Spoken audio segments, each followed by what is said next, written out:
స్తోత్రం. మంచిది ప్రియులారా, మరి ఈ ప్రాంతానికి నేను రావడం ఇదే మొదటిసారి. మరి ఇలా వెళ్ళిపోతూ ఉండేవాళ్ళం. మేము కొత్తగూడెం ఇన్ని వెళ్తూ ఉన్నప్పుడు ఆ విశ్వంపేట నుంచి ఒకసారి రూట్లు బాగోపోతే మేము వెళ్ళే రూట్ మానేసి ఇలా వెళ్తూ ఉండేవాళ్ళం. మరి ఈ ఊళ్ళో నాకు తెలియదు. అయితే దేవుని కృప వల్ల మరి ఆయన చిత్తం ఇది ఈ విధంగా రావటం, మరి ఇదంతా కూడా దేవుడు మనకి ఇచ్చిన గొప్ప అవకాశం అని నమ్ముతున్నాను. దేవుని స్తోత్రం కలుగుగాక. మరి సురేష్ బాబు గారికి నాకు కూడా చాలా కాలంగా ఏమీ సంబంధం లేక సహవాసం లేదు, చాలా తక్కువ సహవాసమే. మరి ఆయన ఒక నెల క్రితం 2 నెలలు అవుతుందా, సరే ఇంచుమించుగా 2 నెలలు పరిచయం. మరి ఆయన రావటం, సంఘంలో మరి మాతో పాలు పొందడం ఇన్ని జరిగాయి. మరి ఆయన చూసినప్పుడు నాలో అనుకున్నాను అనమాట, చాలా చక్కటి సహోదరుడు, చక్కగా సేవ చేస్తాడు, తర్వాత దైవ దర్శనం కలిగిన వాడు, నిజంగా దేవుని పిలిపినుకుంది. కాబట్టి తప్పకుండా ఇట్లాంటి వాళ్ళకి మనం సపోర్ట్ ఇవ్వాలంటే డబ్బులు కాసుమా. దేవుని స్తోత్రం. చాలా మంది సంస్థ అనుకుంటారేమో, చాలా మంది నా కారు చూసి ఇదో సంస్థ అనుకుంటా, ఈ నాయకుడు అనుకుంటారేమో. సంస్థలు ఏంటంటే అసహ్యమైన కార్యం నాకు అది. పిల్లరా, దేవుని సేవకులకి మరి ఒక సేవకులకి సంబంధం ఉంటే డబ్బు కాదు, అది కేవలం అది ప్రేమ, లేకపోతే ప్రార్థన సహవాసం. ఒకరి సేవలో ఒకరు బలపరుచుకోవడం వరకు మాత్రమే తప్ప ఈ లోకంలో మనుషులు అనుకునే విధానం కాదని. కాబట్టి ఈ ఊరు ఆయన రావడం, ప్రేరేపణతో ఇక్కడ పరిచయం చేయడం అనేది నిజంగా ఈ గ్రామానికి గొప్ప ఆశీర్వాదం అని నమ్ముతున్నాను. ఎందుకంటే కొన్ని ఆత్మలు ఇక్కడ ఉన్నాయి, కొన్ని ఆత్మలు తప్పక రక్షించబడతాయి. కాబట్టి దేవుడు ఆయన సేవకుడు ఆయన పంపించాడు అక్కడికి. దేవుని స్తోత్రం. ఎందుకంటే నేను చాలా మందిని చూస్తుంటా, కొన్నిసార్లు కొంతమందిని చూసినప్పుడు అసలు ఇతనికి పిలుపు ఉందా, ఇతను సేవకు ఎందుకు వచ్చాడు బాబు అనుకుంటాను కొంతమందిని చూసి. కానీ పిల్లలు మరి చూసినప్పుడు ఫస్ట్ లుక్ లోనే ఆయన చూసినప్పుడు అనుకున్నా, yes is a genuine person, ఖచ్చితంగా సేవ చేస్తాడు. ఎందుకంటే రోమన్ క్యాథలిక్ ఉండగా దేవుడు ఆయనతో మాట్లాడి బయట తీసుకురావడం, సత్యాన్ని చెప్తానని చెప్పి దేవుడు సత్యాన్ని చూపించడం, ఈ కార్యాలన్నీ మనుషుల వల్ల జరిగిన కార్యాలు కాదు, దేవుడే ఈ పని చేశాడు. కాబట్టి ప్రియ సోదరులారా, నిశ్చయంగా మరి రానున్న దినాల్లో దేవుడు ఆయన్ని వాడుకుంటాడని ఖచ్చితంగా నేను నమ్ముతున్నాను. ఇక్కడ మంచి సేవ ఉంటది, దేవుడు ఖచ్చితంగా చేస్తాడని కూడా నేను నమ్ముతున్నాను. దేవుడి స్తోత్రం. అలాగే మరి ఫౌండేషన్ బ్రదర్ని బట్టి కూడా నేను దేవుడు స్తుతిస్తున్నాను. చాలా మంది డబ్బున్న వాళ్ళు ఉంటారు కానీ ఎవరికి వాళ్ళ సహాయం చేయరు. కానీ మరి సహోదరు కూడా సాక్ష్యం చెప్పినప్పుడు ఆయన మంచి మనసును నేను మరి సంతోషపడతా ఉన్నా. ఆయన బట్టి ఈ విధంగా మరి కొంతమందిని ఆదరించడం, ఇలా సహాయం చేయడం, ఇలాంటి కార్యాలకు సోషల్ వర్క్ చేయడం, ఇవన్నీ కూడా అందరూ చేయగలిగే పనులవి కావు. మరి ఆ విధంగా దేవుడు ఆయన ప్రేరేపించినందుకు, ఆయన అలా నడిపిస్తున్నందుకు కూడా నేను దేవుడు స్తుతిస్తున్నా. అంతేకాదు ఖచ్చితంగా ఆయన ఆత్మ రక్షించబడాలని కూడా మనం కోరుకుందాం. హల్లెలూయా. ఎవరు ఎన్ని చేసినా చివరికి ప్రతి ఒక్కడు దేవుని దగ్గర రావాల్సిందే. ఎందుకంటే నిజమైన దేవుడు ఎవరో ఆయన దగ్గర రావాలి, ఆ రక్షణ అందరూ పొందుకోవాలి. అప్పుడే అది నిజమైన ఆశీర్వాదంగా ఉండబోతుంది. కాబట్టి ప్రియ సోదరులు, ఈ సమయంలో మరి కొద్ది మాటలే చెప్తా. ఎందుకంటే చాలా సమయం అయ్యింది. మేమైతే ఈ పాటి కూటలు ముగించేసుకుంటాం ఇంచుమించుగా. ఎప్పుడు ఉదయకాలం కూటం పెట్టామంటే 12:30, 1 గంటకల్లా మా కూటాలు అయిపోతాయి. ఇంకా అంతకంటే ఎక్కువసేపు మేము ఉండవు. అంటే ఉండకూడదని కాదు, 2-3 గంటల దాకా వాకింగ్ చెప్పిన రోజులు కూడా ఉన్నాయి. అయితే మరి కొత్త ప్లేస్ కాబట్టి నేను కొద్ది మాటలే చెప్తా. మీరు చర్చ్ కట్టుకొని చర్చిలోకి వెళ్ళిన తర్వాత వచ్చినప్పుడు చెప్తాను అసలైన విషయాలని కొన్ని ఉంటాయి. అప్పుడు ఎక్కువసేపు మాట్లాడుకోవడానికి అవకాశం ఉంటుంది. దేవుని స్తోత్రం. సమయంలో కొద్ది నిమిషాలని దేవుని వాక్యం బోధిస్తారు మీకు. పిల్లల కొన్ని మాటలు మీతో పంచుకుంటాను. దయచేసి నాతో మీరు ఏకీవించండి. చిన్న వాక్యం చదువుతాను. 1 కొరింథీ పత్రిక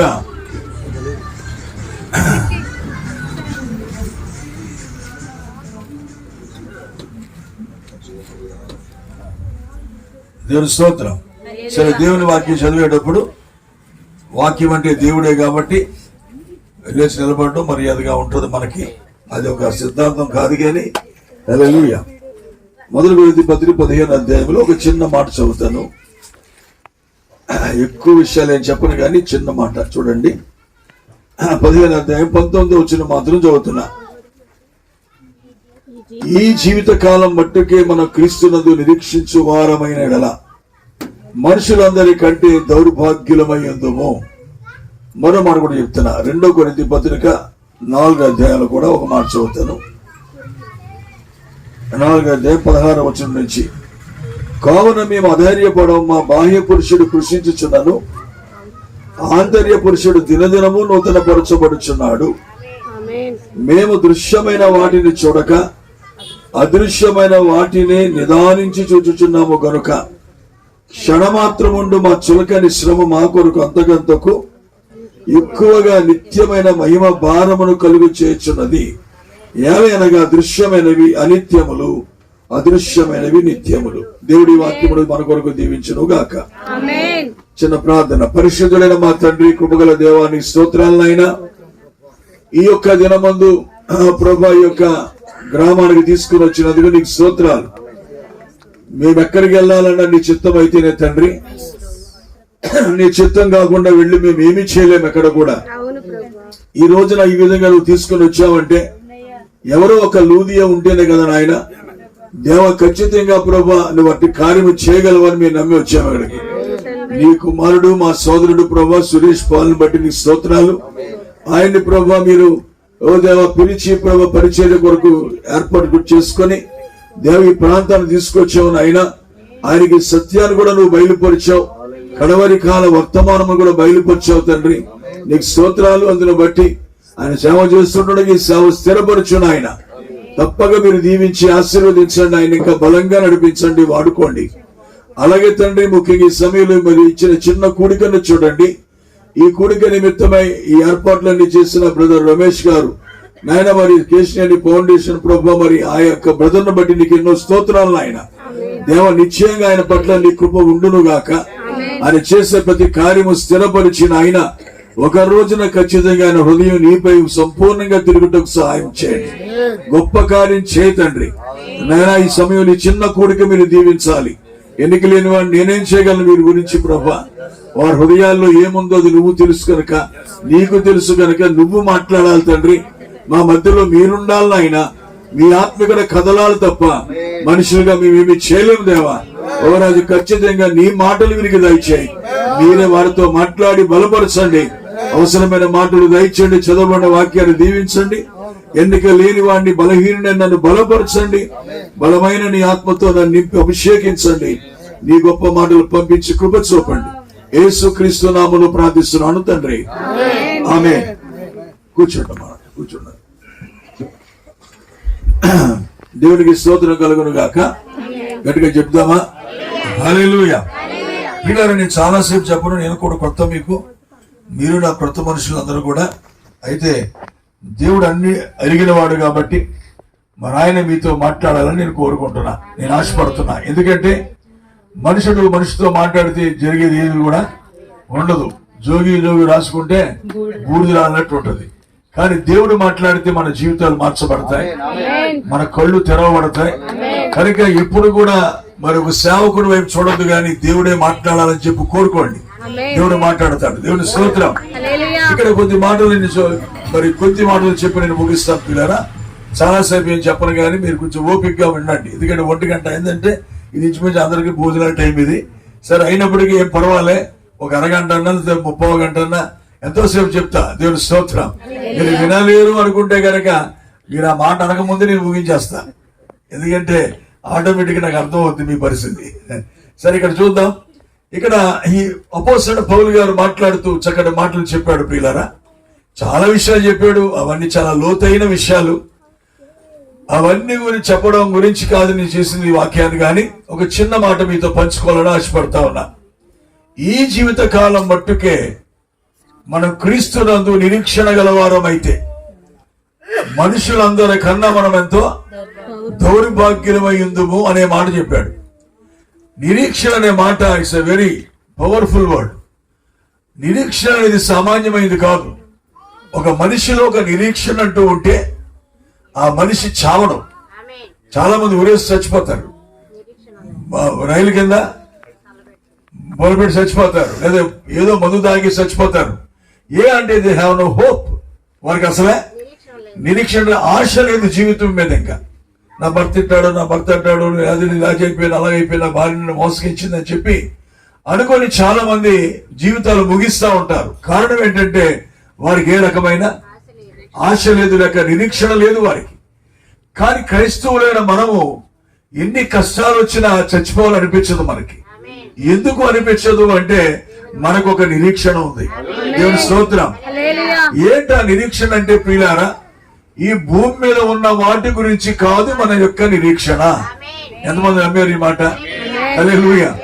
క్రైస్తవులు ఎవరినైనా కనుక లేపి సాక్ష్యం చెప్పండి అంటే, దేవుడు మమ్మల్ని ఇలా దీవించాడండి, అలా దీవించాడండి, ఇన్ని ఇచ్చాడండి, అన్ని ఇచ్చాడండి, ఇల్లు లేవండి, వాకిళ్ళు లేవండి, డబ్బులు లేని పరిస్థితి, అప్పులు తీరిపోనియండి, ఇల్లు కట్టుకున్నామండి, ఎన్నో సాక్ష్యాలు చెప్తారు. ఇట్లాంటివి చెప్తారా? హల్లెలూయా. కానీ యేసు ప్రభు ఇచ్చేది అది కాదు. గమనిస్తున్నారండి? నా మాట నమ్ముతారా మీరు? యేసుక్రీస్తు వచ్చింది మనకి కార్లు ఇవ్వడానికి, ఇల్లు కట్టి పెట్టడానికి, ఇంకా ఏదో గొప్ప గొప్ప కార్యాలు చేయడానికి కాదు ఆయన వచ్చింది. ప్రియులారా, ఆయన నీ గురించి వచ్చాడు. ఆయన హల్లెలూయా. నశించిపోతున్న నీ గురించి వచ్చాడు. వాక్యంలో ఏమనుంది? నశించిన దాన్ని వెతికి రక్షించడానికే మనిషి కుమారుడు భూమి మీదకి వచ్చాడు అని చెప్తున్నాడు. కరెక్టేనండి? కాబట్టి నశించిన దాన్ని వెతికి రక్షించడానికి వచ్చాడు. కాబట్టి చర్చిలకు వెళ్తే రక్షించబడ్డాం అనుకుంటున్నారు చాలా మంది. ఏదో చర్చిలోకి వెళ్ళి సభ్యత్వం తీసుకుంటే, నెత్తి మీద కూడా సుక్కలు వేసుకుంటే మేమందరం రక్షించబడిపోయాం, పరలోక రాజ్యం వెళ్ళిపోతాం అనుకుంటున్నారు చాలా మంది. అది చాలా పచ్చి మోసం. అది ఒక విధంగా చెప్పాలంటే సాతానుడు చేసే ఘోరమైన మోసం అది. దేవుని స్తోత్రం. కాబట్టి ఈ యొక్క మధ్యాహ్నం వేళ చెప్పే చిన్న మాటలు మీరు వినండి. గొప్ప మర్మాలు, లోతుగా మీకు అర్థం కాని విషయాలు ఏం చెప్పడం, మీకు అందరికి అర్థమయ్యే భాషలోనే మాట్లాడతా. దేవుని స్తోత్రం. మీకు ఒక స్పృహలోకి రావాలి. మనం ఎక్కడున్నాము, ఏంటి మన పరిస్థితి, ఏంటి, ఎందుకు దేవుణ్ణి నమ్ముతున్నాం, మనం ఎందుకు దేవుణ్ణి నమ్మాల్సి వచ్చింది, కారణం ఏంటి, అసలు దేవుడికి మనకి సంబంధం ఏంటి, ఈ విషయాలు ఖచ్చితంగా మీరు అర్థం చేసుకోవాలి. అందుకని అపోస్తలుడైన పౌలు చెప్తున్నాడు, ఎంతో చక్కగా చెప్పాడండి మాటలు. ముందు నుంచి చాలా విషయాలు చెప్పుకుంటూ వచ్చాడు. వచ్చి అంటాడు, ఈ జీవిత కాలం మట్టుకే మన క్రీస్తునందు నిరీక్షణ గలవారమైతే నా యొక్క అప్పులు తీరుతాయి, నా బాధలు తీరుతాయి, నా సమస్యలు తీరుతాయి, నా ఇల్లు వచ్చేస్తుంది, మళ్ళా నాకు ఆరోగ్యం వస్తుంది, నాకు బాగుంటుంది, నేను ఇంకా మంచిగా ఉంటాను అని వీటి గురించే మనము నిరీక్షణ అనే మాట పక్కన ఆశ పెట్టుకుంటే, అంతేనండి, వీటి గురించి ఆలోచిస్తూ ఉంటే, హల్లెలూయా, యేసులో లోకములో ఉన్న మనుషులందరికన్నా మనమే దురదృష్టవంతులు అంట. దేవుని స్తోత్రం. మాట మనమే దురదృష్టవంతులు అంట. దౌర్భాగ్యులు అన్నాడంటే ఏ అదృష్టం వాళ్ళకి లేదు అని అర్థం. కనుక క్రైస్తవులు అనేవాడు సామాన్యుల, వాడు నమ్మిన దేవుడు ఎంత గొప్పవాడు. కానీ మిగతా వాళ్ళందరూ ఆశించే వాటి కొరకే మనము ఆశించి వాటి గురించే దేవుడు నమ్ముకుంటే మిగతా వాళ్ళకన్నా మనకేమన్నా జ్ఞానం ఉందంటారా? హల్లెలూయా. యేసు ప్రభువారు మన దగ్గరికి వచ్చింది మనకి ఏమి ఇవ్వడానికి వచ్చాడు? ఆయన అద్భుతమైన గొప్ప రక్షణ ఇవ్వడానికి వచ్చాడు.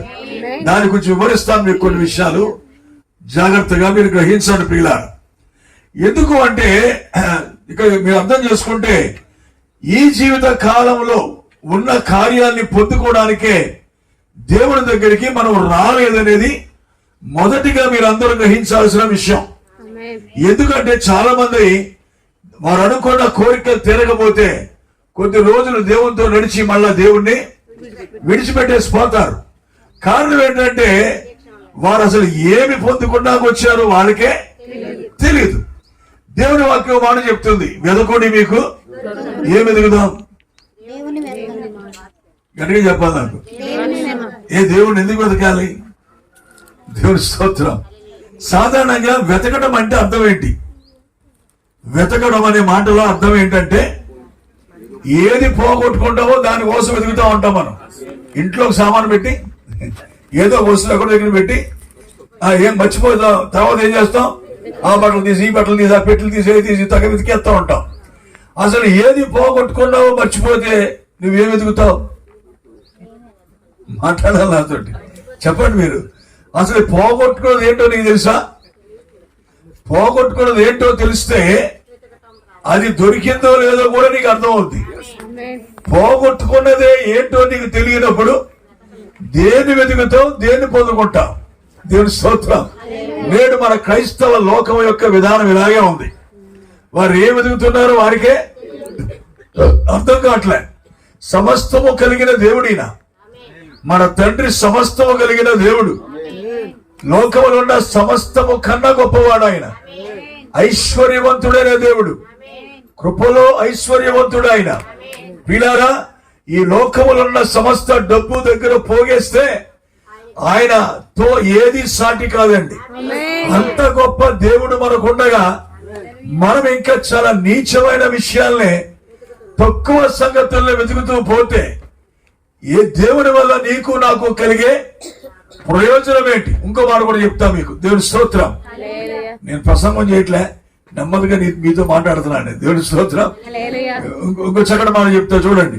మీరు చాలా కష్టపడి దేవుడిని అడిగారు, ఇల్లు కావాలి ప్రభా, వాకిలు కావాలి ప్రభా, నాకు కారు కావాలి నాయన, నాకు డబ్బులు ఉండాలి ప్రభా, అన్ని దేవుడు నీకు ఇచ్చేశాడు. దేవుని స్తోత్రం. వెళ్ళిపోతావు రేపు పొద్దుట. మాట అర్థమైందా? వెళ్ళిపోతావు అర్థం ఏంటి? చచ్చిపోతావు. ఇంత కష్టపడి ఎన్ని అడిగో చిల్లుగావు నీకు కూడా వస్తుందా? మరి దేనికోసం ఈ ప్రయాస? దేనికోసం ఈ ప్రయాస? దేని కొరకు అడిగావు దేవుడిని? ఇవన్నీ నీతో రాని దానికోసం అడిగావా దేవుణ్ణి? నీతో రాని దానికోసమే వెతుకుతున్నావా నీవు? అందుకే నేను ప్రియులారా, ఏమి వెతకాలో మనకు తెలియాలి. అందుకే అపోస్తలుడైన పౌలు మహాజ్ఞాని కనుక అన్నాడు, ఈ జీవిత కాలం మట్టుకు కాదమ్మా ఈ నిరీక్షణ. మన నిరీక్షణ ఈ జీవితంలో కొన్ని కార్యాల గురించి కాదు, లేక మనం కంటికి కనిపించే విషయాలు కూడా కాదు. దేవుడి స్తోత్రం. హల్లెలూయా. ఆ విషయాన్ని మీరు గమనించాలి జాగ్రత్తగా. అందుకని ఈ జీవిత కాలం మట్టుకైతే మనుషులందరికన్నా పరిమాణంలో మనమే అన్నాడు. దేవుడిని కలిగిన వారు ధన్యులని రాయబడింది. కానీ పౌలు అంటున్నాడు, వీటి కొరకు దేవుడిని నమ్మితే గనక మన జీవితమే వ్యర్థం అన్నాడు. దేవుడు నమ్మడం కూడా వ్యర్థం అన్నాడు. దేవుని స్తోత్రం కలుగును కాదు. సరే, ఇప్పుడు ఇంకా కొంచెం ముందుకెళ్దాం. చూడండి, ఇక్కడేమన్నాడు అంటే, మేము అదృశ్యమైన వాటిని చూడక, సరే సింపుల్ గా చెప్తున్నాను అన్నమాట. దృశ్యమైన వాటిని చూడక అదృశ్యమైన వాటినే నిదానించి చూచుచున్నాం. దేవుని స్తోత్రం. ఈ దృశ్యమైన చోట్లే అంటే కంటికి కనబడే వాటిని మేము చూడట్లే. కంటికి కనబడే వాటిని మేము చూడట్లే. ఇప్పుడు మన ప్రయాసంతా, మన యొక్క ఆరాటం అంతా దేని గురించి? కనబడే వాటి కోసమే. పొద్దున్న లేచి నిద్ర మాసం ఎక్కేదాకా మన పని ఏంట్రా అంటే, ఏ కంటికి కనబడతాయో. ఇప్పుడు క్రిస్మస్ వచ్చేసింది, బట్టలు షాపుకి ఇప్పుడు వెళ్ళిపోదాం, అక్కడికి వెళ్ళిపోదాం, ఎక్కడికి వెళ్ళిపోదాం అని చెప్పి, అది పాస్ గారు చెప్తుంది. ఒక మాట అన్నారు కదా, ఈ నెలలో పాస్ గారు మన దగ్గర రావడం అంటే చాలా అదృష్టం ఉన్నారే. అంటే క్రిస్మస్ లో బిజీగా ఉన్నాం అనుకుంటున్నారేంటి? దేవుని స్తోత్రం. రోజు నా క్రిస్మస్, రోజు ఆనందమే, రోజు సంతోషమే. దేవుని స్తోత్రం. హల్లెలూయా. దేవుడు మళ్ళీ పుట్టాల్సిన అవసరం లేదు. ఆయన నాలో ఎప్పుడో పుట్టాడు ఆయన. ఇంకా ఆయన నాలో ఉంటే నాకు క్రిస్మస్ ఏంటి, మళ్ళా ఏంటి, జెండాలు ఏంటి, ఈ రంగులు ఏంటి, పులుపుకోవడం ఏంటి, తినడం ఏంటి, కోడి మాసం తినడం ఏంటి, తినేసి సరిసిపోయి. హల్లెలూయా. అసలు మాకు వద్దు బాబోయ్ ఇంకా అంటున్నాం ఇప్పుడు ఈ రోజున. నీకు అర్థమవుతుందా? కాబట్టి నేను చెప్తున్నా, క్రైస్తవులు కూడా సీజనల్ గా మారిపోయారు. ఈస్టర్ సీజను, క్రిస్మస్ సీజను, ఉపవాస కూడా సీజను, లేదా సభల సీజను.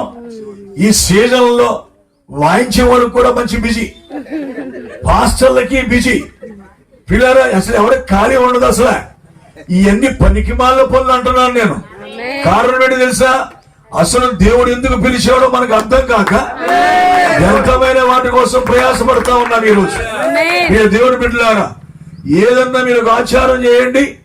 ఆచారములో దేవుడు ఉంటే నన్ను చెప్పు తీసుకోటండి. ఈ రోజు ఒక కార్యాన్ని కనుక మీరు ఆచారంగా చేశారా, ఆ క్షణమే దేవుడు అక్కడ ఉండడుక. అసలు దేవుడు ఉన్నాడో చూసే కళ్ళు మనకు ఉండే కదా. దేవుడి స్తోత్రం.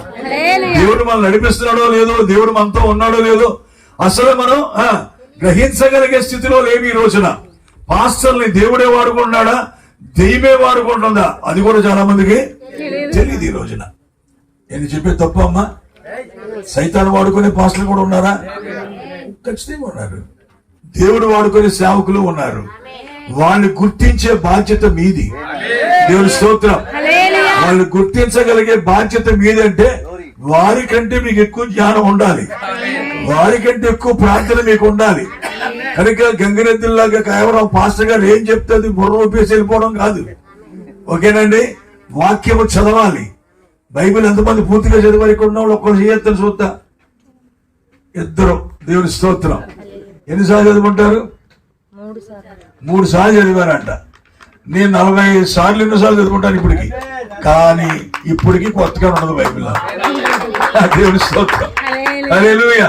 1 సార్లు 2 సార్లు చదివితే అర్థమైపోయింది కాదు ప్రియులారా. కాబట్టి నేను చెప్తున్నా, బైబిలే చదవని వాళ్ళు ఉన్నారు. వాళ్ళకి బైబిల్ చదవడానికి ఖాళీ ఉండదు పాపం, ప్రార్థన చేయడానికి అసలే ఉండదు. వాళ్ళు నిద్రపోయే టైం ఎప్పుడు అంటే ప్రార్థనలోనే. ప్రార్థన చేద్దామని మొదలెట్టి నిద్రపోతా ఉంటారు. కాబట్టి నేను చెప్తున్నా ప్రియులారా, క్రైస్తవ్యం ఇంత నీచంగా దిగజారిపోయిన ఈ కాలంలో ఏది సత్యమో ఏది అసత్యమో గ్రహించాల్సిన బాధ్యత మనకు ఉందా లేదా? దేవుడు ఎందుకు వచ్చాడు? మనల్ని పరలోకం తీసుకెళ్ళడానికి వచ్చాడు ఆయన. ఈ భూలోకంలో చెత్తవన్నీ మనకి ఇవ్వడానికి రాలేదు ఆయన.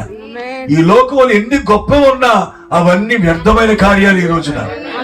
ఒక్కొక్క దినాన్న అవి ఏమి పరిచయం. అందుకే అంటాడు ఆయన, ఒకడు లోకమంతా సంపాదించుకొని తన ప్రాణమును పోగొట్టుకోవడం అంటే లోకమంతా కలిసినా కూడా అది వాడి ప్రాణంతో సమానం కాదు.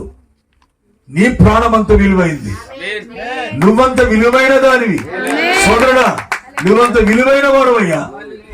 ఎందుకు పనికిరాని ఓ పెగ్గు కమ్మేస్తావా నీ లైఫ్? నీ జీవితం అంతా ఒక పెగ్గ. హల్లెలూయా. ఒక అక్రమ సంబంధం, చిన్న క్షణికమైన సంతోషం పొందడానికి ఒక స్త్రీతో పురుషుడు, పురుషుడితో స్త్రీ చేసే తప్పులు, ఒక్క క్షణికమైన 2-3 నిమిషాల ఆనందం కోసం విలువైన జీవితాలు తాకట్టు పెడుతున్నారు ఈ రోజున. ప్రియ దేవుని బిడ్డలారా, చాలా విచారకరమైన పరిస్థితి ఇది. కాబట్టి మీకు చెప్తున్నాను, ప్రేమతో దృశ్యమైనవి కాదు మనం చూడాల్సినవి. దృశ్యమైనవేవి శాశ్వతమైనవి కావు, అదృశ్యమైనవే నిత్యమైనవి. అదృశ్యమైనవి ఎన్నడూ నశించిపో, అదృశ్యమైనవి ఎప్పుడు నిలిచే ఉంటాయి. Glory to lord. దేవుని స్తోత్రం. ఇప్పుడు కొంచెం మాటలు చెప్తాను, జాగ్రత్తగా మీరు గ్రహించడానికి ప్రయత్నం చేయండి. పరలోకం అదృశ్యమైంది, నిజమేనా? దేవుడు అదృశ్యమైన వాడు, దూతలు అదృశ్యమైన వాడు. దేవుని స్తోత్రం. నీవు అదృశ్యమైన దానివే, నీవు అదృశ్యమైన వాడివే. తెలుసా నీకు సంగతి? హల్లెలూయా. ఎందుకు తెలుసా? అదృశ్యమైన వాటికి ఎన్నడూ మరణం లేదు, వాటికి ఆది లేదు, వాటికి అంతం కూడా లేదు. దేవుని స్తోత్రం. దేవునికి ఆది లేదు, అంతము లేదు. దూతలకు కూడా ఆది లేదు, అంతము లేదు. దేవుని స్తోత్రం. నీకు కూడా ఆది లేదు, అంతము లేదు. నమ్ముతావు అన్నమాట. అక్కడ చచ్చిపోతాడు కదా మనుషులు. నో, అది చనిపోవడం కాదు. నీ లోపల ఉన్నవాడు అదృశ్యమైన వాడు. నీకు అర్థమైందండి? నీ లోపల జీవిస్తున్న మనిషి అదృశ్యమైన వాడు. మీరు నన్ను చూస్తున్నారా? మాట్లాడండి. మీరు నన్ను చూస్తున్నారా? మీరు అప్పుడు మర్మాన్ని మాట్లాడేస్తున్నారు. హల్లెలూయా. అంటే మీరు దృశ్యంగా నన్ను చూస్తున్నారంటే కంటికి కనబడే ఈ యొక్క శరీరాన్ని చూస్తున్నారు తప్ప ఇందులో జీవించే అసలైన మనిషిని మీరు చూడలేరు. నేను మిమ్మల్ని చూడడానికి మీరు నన్ను చూడలేరు. అది ఆత్మ. దేవుని స్తోత్రం. అది ఏమైంది? ఆత్మ రూపములో ఉంది. దేవుడు ఎలాగైతే ఆత్మయో నీవు నేను కూడా ఆత్మే. ఆదిలో దేవుడు నిన్ను నన్ను చేసినప్పుడు ఆత్మ రూపంలోనే చేశాడు దేవుడు. తర్వాతనే శరీరాన్ని మనకి ఇచ్చాడు ఆయన. నమ్ముతున్నారా? నమ్ముతారా? బైబిల్లో మీరు బాగా చదివి రాను దినాల్లో మీరు అర్థం చేసుకుంటారు. 1వ అధ్యాయంలో ఉన్న మనిషి వేరే, 2వ అధ్యాయంలో ఉన్న మనిషి వేరే. ఈ భాషగా తర్వాత చెప్తారు మీకు ఈ విషయాలన్నీ. దేవుని స్తోత్రం. 1వ అధ్యాయంలో ఉన్న మనిషి ఈజ్ ఎ స్పిరిట్ మ్యాన్ అంటారు. అంటే ఆత్మ సంబంధమైన మనిషి. కానీ రెండో అధ్యాయంలో మనిషి మనలాంటి శరీరాన్ని కలిగిన మనిషి, కానీ మనలాంటి పాపి మాత్రం కాదు. మీకు అర్థమైందండి? మనలాంటి పాపం అతనికి లేదు. అప్పుడు మనలాంటి మట్టి శరీరంలోనే జీవించాడు, గాని మట్టి శరీరంలో ఉన్నా సరే అతను మరొక అద్భుతమైన దాన్ని కలిగి ఉన్నాడు కనుక అతనికి ఏ రకమైనటువంటి పాపహేచ్ఛలే లేవు. అసలు పాపేచ్ఛలు లేనివాడుగా ఉన్నాడు, పాపము లేనివాడుగా జీవించాడు. ఎందుకంటే మనిషిని దేవుడు ఎందుకు చేశాడు తెలుసా? దేవుడు తనతో పరిశుద్ధుడు కాబట్టి. ఆయన హల్లెలూయా. దేవుడు ఎవరండి? పరిశుద్ధుడు కాబట్టి. పరిశుద్ధులైన వాడిని దేవుడు చేయగలడు. నేను అంటున్నాను, నువ్వు గయ్యాలు గంపమయ్యండి చాలా మంచి పిల్లలను కనలేవు. దేవుడు స్తోత్రం. కరెక్టేనా కదా? తండ్రి తాగుబోతుడు 2-3 భార్యలు కలుగుంటే ఆడు మంచి కొడుకుని కనలేడు. ఏదో రోజు మళ్ళీ ఆడు సేమ్ బాబుని చూపిస్తాడు అక్కడ. దేవుడి స్తోత్రం. హల్లెలూయా. ఇది తప్పదు. ఇవన్నీ కూడా జీన్స్ అంటారు వాటిని, కానీ దేవుని జీన్ అయితే పరిశుద్ధమైంది. హల్లెలూయా. దేవుడు నిన్ను నన్ను చేసినప్పుడు పరిశుద్ధులుగా చేశాడు. ఆయన ఎందుకు చేశాడు? ఇంకో మాట మెయిన్ స్తుతించడం కన్నా దేవునితో మనం కలిసి ఉండడానికి దేవుడు చేశాడు. ఆయనతో సహవాసం చేయడానికి చేశాడు. ఒరే నువ్వు గుళ్ళో ఉండరు అబ్బాయి, నేను తాళం పెట్టేస్తాను, బయటికి రాకు, నా ఇష్టపడి తిరిగి తాగి వచ్చేస్తాను నేను, నువ్వు ఇక్కడే ఉండు. అలాంటి కాదు మన దేవుడు. హల్లెలూయా. దేవుడిని ఎవరూ బంధించలేరు. ఒక్క పరిశుద్ధుడు విశ్వాసి మాత్రమే దేవుని బంధించగలడు తన విశ్వాసంతో. దేవుని స్తోత్రం. హల్లెలూయా. కనుక నేను చెప్తున్నా ఈరోజు ఇందులో నేను చెప్పే చిన్న మాట యొక్క భావం ఏంటంటే ప్రియులారా, అసలు ఈ భక్తి అనేది ఈ భూమికి సంబంధించింది కాదు. మీకు అర్థమైందా? ఈనాడు మన దేశంలో హిందువులు చాలా మంది మత మార్పుడు గొడవెట్టేస్తున్నారు. ఆ మత మార్పుడు మాట అంటే నా రోమాలు లెక్కపూడి చేస్తుంటాయి. కారణం ఏంటంటే ఎవరు చేస్తాడు మత మార్పుడు? ఇక్కడ ఇలాగా నీటిని తీసుకొచ్చేసి నీటిలో ముంచేస్తే మత మార్పుడు అయిపోద్దా? ఇదా క్రైస్తవ్యం అంటే? అసలు క్రైస్తవ్యం కానే కాదు కదా ఇది. బాప్తిసం పొందిన వాళ్ళందరూ పరలోక రాజ్యం వెళ్తారని ఏ బైబిల్లో రాయబడింది? మాట్లాడండి. వాళ్ళు ఇశ్రాయేలు అందరూ యాత్ర చేసేటప్పుడు మోషే గారి యొక్క సారథ్యంలో వాళ్ళందరూ ఎర్ర సముద్రంలో బాప్తిసం పొందారంట. ఎక్కడండి? ఎర్ర సముద్రంలో బాప్తిసం పొందిన వాళ్ళు అందరూ కూడా అరణ్యంలో చచ్చిపోయారు. ఎక్కడికి వెళ్ళకుండా కానాన్ దేశం చేరకుండా చచ్చిపోయారు. వాళ్ళందరూ బాప్తిసం పొందిన వాళ్ళే. ఈనాడు గుడికి వెళ్ళి చాలా మంది రక్షణ పొందుకున్నాం, బాప్తిసం పొందుకున్నాం అని సంతోషపడేవాళ్ళు ఎంతమంది వెళ్తారు అక్కడ పరలోక రాజ్యం? మీకు అర్థమవుతుందా? కాబట్టే మీరు బాగా ఆలోచించాలని కొన్ని మాటలు ముందు పెడుతున్నా. అర్థమైందండి? కనుక మనిషి అనేవాడు ఈ శరీరం కాదండి. మనిషి అనేవాడు లోపల ఉన్నాడు. దేవుని స్తోత్రం. వాడిని రక్షించడానికి దేవుడు వచ్చాడు. ఒక మనిషి దేవుని దగ్గరకు వస్తాడు, నాకు అది కావాలి ప్రభు, ఇది కావాలి. కష్టాలు ఉన్నప్పుడు దేవుని దగ్గరకు వస్తారు చాలా మంది. మరో మాట ఏంటంటే రోగాలతో ఉన్నప్పుడు, వ్యాధులతో ఉన్నప్పుడు దేవుడు కావాలని వస్తారు చాలా మంది. నువ్వు కావాలని అడుగుతావు, కానీ దేవుడు ఎదురు చూసేది నిన్ను ఎలా రక్షించాలని చూస్తుంటాడు. ఏ టైంలో నేను పట్టుకోవాలి, ఏ టైంలో నేను మార్చాలి, ఏ టైంలో నీతో మాట్లాడాలో అది చూస్తుంటాడు దేవుడు.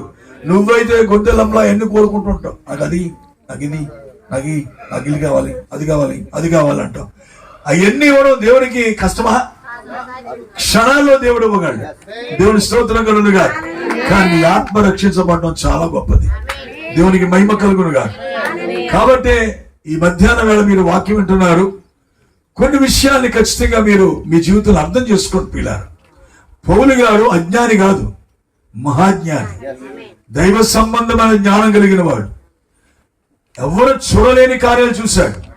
హల్లెలూయా. అంతవరకు తెలియని సంగతులను మనకు తెలియజేశాడు. పరలోకం ఎట్లుంటుందో మనకు తెలియదు కానీ చూపించాడు మనకు అతడు. దేవుని స్తోత్రం కలుగునుగా. మీరేమంటున్నాను చూడండి. అందుకంటే దృశ్యమైనవి చూడమండి, మేము అదృశ్యమైన వాటినే చూస్తున్నాం. క్రైస్తవులు అంటే ఎవరంటే అదృశ్యమైన వాటిని చూసేవాళ్ళే క్రైస్తవులు. దేవుని స్తోత్రం. మీకు అర్థమైందన్నమాట.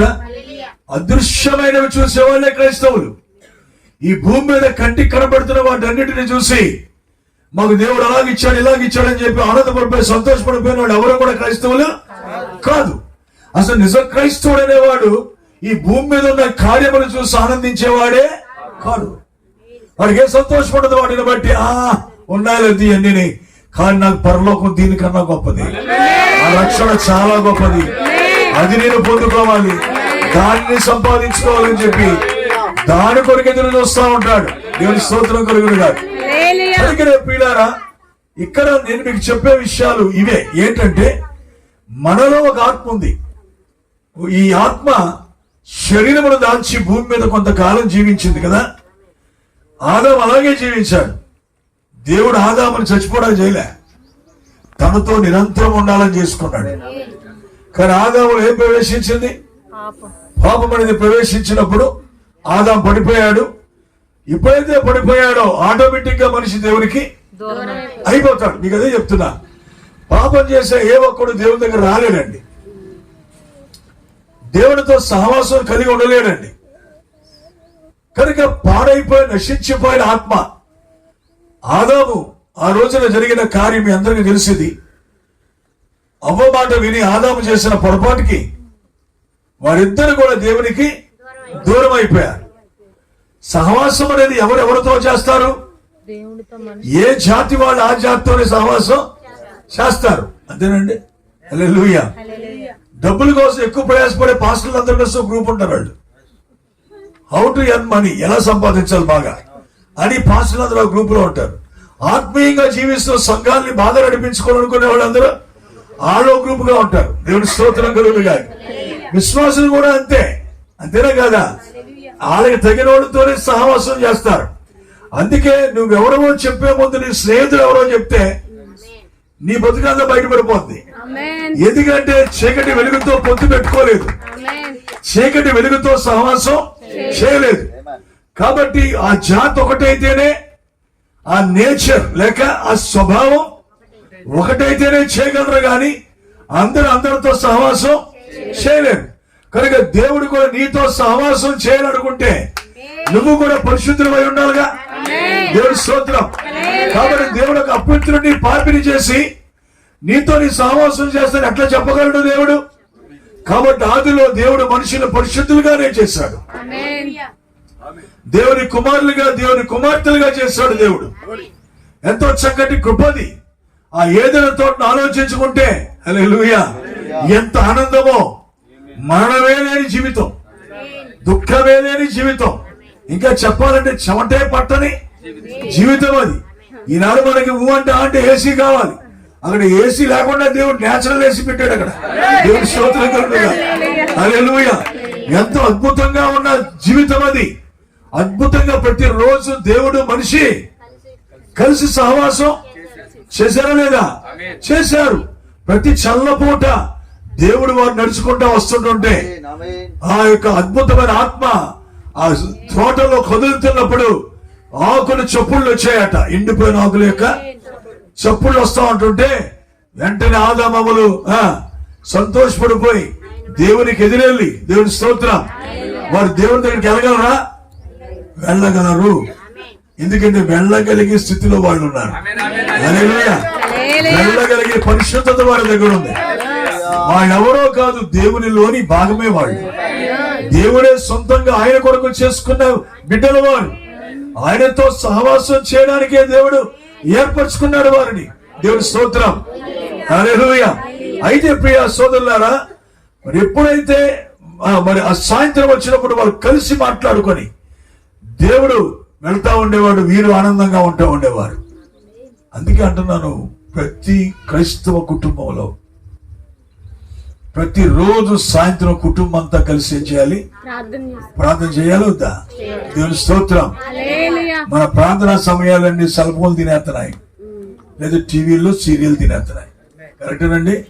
ఇంకా అవి పట్టుకొని మనం ఏం చేస్తుంటాం అంటే ఆ టైం అంతా అలాగే. కొంతమంది ఉన్నారంటే కుటుంబం తొలచేసేట్రా, త్వరగా చేయి, సీరియల్ టైం అయిపోతుంది అని సీరియల్ చూడడానికి కుటుంబ ప్రార్థన కూడా త్వరగా ముగించుకొని, లేకపోతే ఆ రోజు కుటుంబ ప్రార్థనే లేకుండా చేసుకునే పనికి వాళ్ళు ఉన్నారు ఈరోజు. అందుకే వాళ్ళ ఇంట్లో దేవుడు కాదుంటా, దెయ్యాలే వాళ్ళ ఇంట్లో కాపురాలు చేస్తా ఉన్నాయి. ఆ కొంపల్లో సంతోషం ఉండదు, ఆనందం ఉండదు. పిల్లలకి తల్లిదండ్రులకి పడదు. ఎవరు పిల్లలు దేవుడి మాట వినరు, తల్లిదండ్రుల మాట వినరు, చాలా ఘోరంగా ఉంటది పిల్లారా. అందుకే ప్రతి ఇంటిలో కూడా ప్రతి సాయంకాలం వేళ ఏముండాలి? కుటుంబ ప్రార్థన ఖచ్చితంగా ఉండాలి. ఏదైనా తోటలో ఆ కుటుంబం ప్రార్థన చేసినప్పుడు దేవుడు వచ్చి కలుసుకున్నాడా? అలాగే ఈ రోజు కూడా మీ ఇంట్లో ప్రార్థన చేస్తున్నప్పుడు అదే దేవుడు మీతో కూడా కలుసుకుంటాడు వచ్చి. స్తోత్రం. దేవుడే మారిపోయిన దేవుడు కాదు, తన బిడ్డలకు దగ్గరగా ఉండాలని కోరుకునే దేవుడు ఆయన. తన బిడ్డల్ని దూరంగా పెట్టి మీరు అలాగే ఉండండి, ఇలాగే ఉంటాను, మీరు వేరే నేను వేరే అని చెప్పిన దేవుడు కాదు ఆయన. ఆయన మనము కలిసి ఉండాలని కోరుకునే దేవుడు ఆయన. దేవుడి స్తోత్రం కలుగును కాదు. కాబట్టి నా సోదరులారా, అలా పడిపోయిన నిన్ను తిరిగి మళ్ళా తనతో సహవాసం చేయడానికి, నిన్ను రక్షించడానికే దేవుడు వచ్చాడు. హల్లెలూయా. ఎందుకంటే పడిపోయిన నువ్వు రక్షించబడాలంటే ఆయన వచ్చి రక్తం కారిస్తే తప్ప ఆ కార్యము జరగదు. కనుక విలువైన పవిత్రమైన రక్తాన్ని నీ కొరకు నా కొరకు ఆయన చిందించడానికి భూమి మీదకి వచ్చాడు ఆయన. ఈ భూమి మీదకి వచ్చిన ప్రధానమైన పని అంటూ ఏదైనా ఉంటే ఆయనకి నేను కోసం నా కోసం పరిహారము చెల్లించడమే. మన విమోచన కొరకు రక్తమును కార్చడమే, ఆయన చనిపోయి తిరిగి మళ్ళా లేవడమే ఆయన గొప్ప కార్యమై ఉంది. దేవుని స్తోత్రం. ఇంత గొప్ప కార్యాన్ని దేవుడు ఎందుకు చేశాడు? మేలో మిత్రులకి ఇవ్వడానికి కాదు. హల్లెలూయా. అది సైతం ఇక్కడ తెలుసు కదా. ఒక రోజు తీసుకెళ్ళి వేసుకోండి ఎక్కడికి, ఎత్తైన కొండకు తీసుకెళ్ళి మొత్తం లోకరాజ్యాలన్నీ వాటి వైభవం ఏంటో గొప్పతనం ఏంటో చూపించాడు. ఇంటర్నెట్ ఎప్పుడే ఉంది వాడి దగ్గర. కరెక్ట్ కదా? ఇంటర్నెట్ ఎప్పుడు కాదు, ఈ రోజు చేతిలో ప్రపంచం అన్నారు కదా అందరూ. నీ గుప్పిట్లోని ప్రపంచం ఉంది. ఎందుకు? పోయే కాలం వచ్చి నశించిపోరాగా తప్ప దేనికన్నా పనిచేస్తుంది చెప్పండి. దాని ద్వారా రక్షించబడతావా? దాని ద్వారా నీకు కూడా కుమ్మ చెప్పండి. కళ్ళు అప్పగించి చూసి కళ్ళు పోగొట్టుకొని. దేవుడి స్తోత్రం. ఆడపిల్లలు కూడా ఇళ్లలో ఏం చేస్తారంటే ముసుగులు వేసుకొని మరి సెలవు చూస్తుంటారు. ఇది ఇంట్లో అమ్మ బాబు కనబడకుండా. మగ పిల్లలు అంతే, ఆడపిల్లలు అంతే. దేవుడి స్తోత్రం. చాలా మంది సెల్కి ఏం చేస్తారండి, స్క్రీన్ లాక్ చేస్తుంటారు. లాక్ ఎందుకు పరిమూలన అంటాను నేనైతే. భార్య భర్తలకు లాకులు ఏంటంటే సిగ్గు లేకపోతే సరే అంటే నీ దగ్గర ఏవో రహస్యాలు ఖచ్చితంగా ఉంటాయి అనమాట. దేవుడి స్తోత్రం. అందుకే ఫోన్ రాగానే వస్తానుండని చెప్పి ఫోన్ అట్టుకు పైకి వెళ్ళిపోతాడు. ఒక ఆవిడ ఇంకోటి దగ్గర వెళ్ళిపోయి రహస్యంగా ఫోన్లు మాట్లాడుతుంటారు. ఇదంతా ప్రపంచానికి నాశనం దగ్గరలో ఉందని చూపిస్తా ఉంది. కాబట్టి చెప్తున్నాను పిల్లారా, ఈ చివరి దినాల్లో దేవుడు తన కృప చేత అద్భుతమైన తన వాక్యాన్ని మనకి ఇచ్చాడు ఈ కాలం. నేను మిగతా విషయం మీకు ఏం చెప్పట్లేదు, కానీ మనిషి పడిపోయాడు, పాపం దూరమై పాపం చేసి పాపం నుంచి పాపం వల్ల దేవునికి దూరం అయ్యాడు. తిరిగి మళ్ళా మనిషి దేవుని దగ్గర రావాలి. ఇప్పుడు ఆ రోజున మనిషి ఎలా సహవాసం చేశాడో దేవుడితో, మళ్ళీ అదే సహవాసానికి మనిషి రావాలి. ఇప్పుడు అసలు కారణం అది ఈ జీవిత కాలం మట్టు కాదు మనం దేవుణ్ణి నమ్ముకునేది. ఈ జీవిత కాలం గురించి కాదు మనం ప్రభునందు విశ్వాసం ఉంచేది. మన దృశ్యమైనవి చూసి కాదు మనం వచ్చింది, అదృశ్యమైన వాటిని మనం చూడాలి. ఈ రోజు దేవుని స్తోత్రం. ఈ బాహ్య నేత్రాలతో మీరు అదృశ్యమైనవి చూడలేరు. You can't see. నువ్వు ఈ కళ్ళతో అదృశ్యమైనవి చూడలేవు నువ్వు. కనుక ఆ యొక్క అదృశ్యమైన కార్యాలు చూడాలి అంటే దేవుని స్తోత్రం నీకు మనోనేత్రాలు కావాలి. దాన్నే మనోనేత్రం అన్నారు కదా. ఆ మనోనేత్రం అనేది దేవుడు తెలిస్తే తప్ప నీ వల్ల కాదు ఆ కార్యం చేయడం. నువ్వు చూడాలి అంటే నీ కళ్ళు తెరవబడాలి. దేవుని స్తోత్రం కలుగును గాక. యేసు ప్రభువు ఈ భూమి మీదకి వచ్చినప్పుడు ఎంతమంది చూసారు ఆయన్ని? చూసారా లేదా? ఇశ్రాయేల్లో చాలా మంది ఆయన్ని చూశారు. చూసిన వాళ్ళందరూ ఏమన్నారు? చాలా తక్కువ మంది మాత్రమే తప్ప మిగతా వాళ్ళందరూ ఏమన్నారు? దెయ్యం అలా మెలకనదో అన్నారే తప్ప ఆయన ఎవరో చూడలేకపోయారు. సమరయ స్త్రీ అంది, నువ్వు ప్రవక్తవయ్యా. దేవుని స్తోత్రం. గుడ్డోడు అన్నాడు, నువ్వు దేవుని కుమారుడు అయ్యా. దేవుని స్తోత్రం. వారి కళ్ళు తెరవబడ్డాయి, వీరి కళ్ళు తెరవబడ్డాయి. వీళ్ళు శాస్త్రులు, పరిసయ్యులు, యాజకులు, ప్రధాన యాజకులు. దేవుని స్తోత్రం. హల్లెలూయా. గొప్ప గొప్ప వీళ్ళందరూ ఎప్పటి నుంచో ఎక్స్పీరియన్స్ ఉన్న సీనియర్ ప్రసంగికులు అందరూ. వాళ్ళకి అర్థం కాలే, వ్యభిచార స్త్రీకి అర్థమైంది, పుట్టుగుడ్డోడికి అర్థమైంది, చక్కైకి అర్థమైంది. దేవుని స్తోత్రం. హల్లెలూయా. కాబట్టి అలాంటి కళ్ళు కావాలి మీకు ఈ రోజు. సురేష్ పాల్ గారు చేసే సేవ ఏమిటి అని చూడాలంటే ఖచ్చితంగా దేవుడు మీ కళ్ళు తెరిస్తే అర్థమవుతుంది. లేకపోతే మిగతా సంఘాలకి దీనికి ఏ తేడా లేదనుకుంటారు మీరంతే. కాదు ప్రియులారా, దేవుడు అన్ని విషయాలు అందరికి ఇచ్చేవాడు కాదు ఆయన. దేవుడి స్తోత్రం. కాబట్టి ఈ సమయంలో నేను ప్రేమతో మీకు చెప్తున్నా కొన్ని విషయాలు ప్రియులారా. ఒక ప్రధానమైన ధ్యేయాన్ని మీరు గమనించండి. ముందుగా ఎందుకు దేవుడి దగ్గరికి మనం వస్తున్నాము, ఎందుకు దేవుడు మనల్ని పిలిచాడు ఇక్కడికి. నీకు అయ్యి ఇస్తానని పిలవట్లా. దేవుడి స్తోత్రం. హల్లెలూయా. కరెక్టేనండి. ఈరోజు సంఘాల్లో చాలా చోట్ల గోధుమలు ఇస్తారండి, నూకలు ఇస్తారండి, నూనె ఇస్తారండి, డబ్బులు ఇస్తారండి, మీకు ఇల్లు కట్టి పెడతారండి. వీళ్ళందరూ ఇన్ని ఇవ్వగలరా కానీ పరిగమూలలు పర్వరా ఇవ్వగలరా ఎవడరా. దేవుని స్తోత్రం. అయ్యి ఇస్తావరండి, ఇయ్యి ఇస్తావరండి అని చెప్తారు తప్ప. హల్లెలూయా. నిన్ను మార్చి దేవుడితో సహవాసం చేయగలిగే ఒక బిడ్డగా నిన్ను మార్చగలరా? ఎవరైనా చేయగలరా పని? దేవుని స్తోత్రం కలుగును గాని. దేవుని వాక్యం మాత్రమే నిన్ను మార్చగలదు. నిన్ను మార్చే శక్తి వాక్యములో మాత్రమే ఉంది.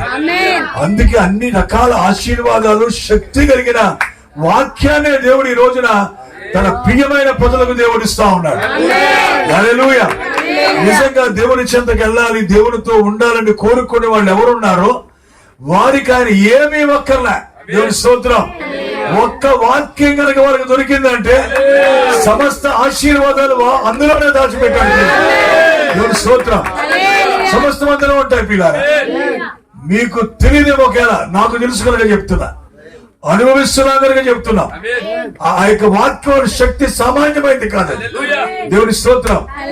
కనుక ఈ రోజున ఇక్కడ పెడుతున్న ఈ కూటమి ఏంటి, ఈ సంఘం ఏంటి, సేవ ఏంటి, ఖచ్చితంగా సత్యం అంటున్నాడు ఏంటి అనే విషయాన్ని ఖచ్చితంగా మీరు గమనించాలి, మీరు గ్రహించాలి. పిల్లారా, సేవ ప్రారంభంలో కఠినంగానే ఉంటది. సిస్టర్ సాక్ష్యం చెప్పిందిగా, ఆడవాళ్ళు అలాగే చెప్తారు. కారణం ఏంటంటే అది నుంచి అంతే, కొత్త ఏం కాదు అది. సిస్టర్ చెప్పింది తప్పు కాదు. ఆవిడకి హక్కు ఉంది మాట్లాడడానికి. అలాగే నువ్వు చాలా పిల్లల కోసం ఏం చేస్తావు, అవి చేస్తావు, ఇవి చేస్తావా, ఏం చేస్తావు, ఉద్యోగం చేయవు, ఏం చేయవు అంటే అంటారు ఆడవాళ్ళు. అనాల్సిందే. దేవుడి స్తోత్రం. కానీ ఒక రోజు దేవుడు ఖచ్చితంగా పరిస్థితులు మారుస్తాడు. దేవుడి స్తోత్రం కలుగునుగా. దేవుడు పిలిచినప్పుడు ఆయన మాటకు లోబడితే ఆయన ఇచ్చే ఆశీర్వాదాలు అసలు మనం ఊహించలేము మనం. దేవుని స్తోత్రం. హల్లెలూయా. కాబట్టి దేవుని బిడ్డలారా, ప్రారంభ సేవ కష్టంగానే ఉంటది. బండి ఉండదు, కష్టంగానే ఉంటది, ఇబ్బందిగా ఉంటది, గడవడం కష్టంగా ఉంటది. అదే సేవ కాదు. దేవుని స్తోత్రం. ప్రియ సోదరులారా, నాకైతే ఆ రోజులు బళ్ళే లేవు. సైకిల్ 40 సంవత్సరాల క్రితం మాట చెప్తున్నా, సైకిల్ మీద తిరిగేవాడిని. హల్లెలూయా. ఈ రోజుల్లో చాలా మంది బాత్రూమ్కి వెళ్తుంటే ఏమో పాస్టర్ ఉండండి, అది ఎలా ఉందో చూద్దాం. అసలే బయట వెళ్ళి కూడా నేను ఒకప్పుడు శాలగట్లకి తోటలో పోయి అక్కడ ఉండి ఆ గడ్డి మీద పడుకొని. దేవుడి స్తోత్రం. మీకు తెలుసా, కోటాలు అయిపోతే ఎండాకాలం ఆ రోజుల్లో మరి సరే ఫ్యాన్లు కూడా ఉండేవి కాదు.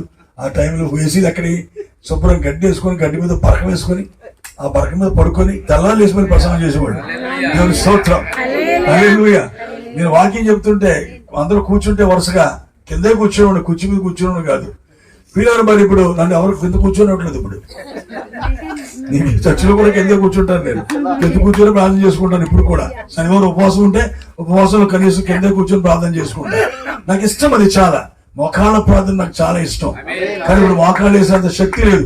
కొంచెం సేపు మాత్రమే మోకాళ్ళ మీద ఉండగలను, కానీ ఆ తర్వాత చాలా కష్టంగా ఉంటది. సరే, నేనేం చెప్తున్నానంటే అలా కూర్చొని ఉంటుంటే వచ్చి పాస్టర్ ఎవరంటే అని నన్ను అడిగేవారు. మీలో పాస్ గారు ఎవరండి? మా సహోదరుడు ఒక ఆయన ఉండేవాడు, ఆశీర్వాదం గారని. ఇప్పుడు ఆయన ఉన్నాడు సంఘ పెద్ద మాకు. ఆయన కొంచెం నా మీద కొంచెం లావుగా ఉండేవాడు. అప్పుడు కొంచెం నేను సన్నగా ఉండేవాడు అనమాట. మీరేనండి పాస్ గారు అనేవారు. నేను కాదు బాబు, ఆయన పాస్ గారు ఆయన. ఎవరికి తెలిసేది కాదు. పిల్లారా, ఎవరు గుర్తించాలి మనల్ని? మన పిలిచినోడు మనతో ఉంటే చాలు. దేవుని స్తోత్రం. కాబట్టి సైకిల్ మీద తిరుగుతూ చాలా ఆనందంగా ఉండేవాడిని. కొన్ని రోజులు తినేవాడిని కాదు. పిల్లలు మరి ఒక పూట మరి ఉపవాసం ఉండిపోయేవాడిని. అలా తిరుగుతా సేవ సేవ సేవ అంటుకుంటా. కానీ ఈ రోజున నేను ఊహించలేనంతగా దేవుడు ఈ సేవను ఆస్వాదించాడు.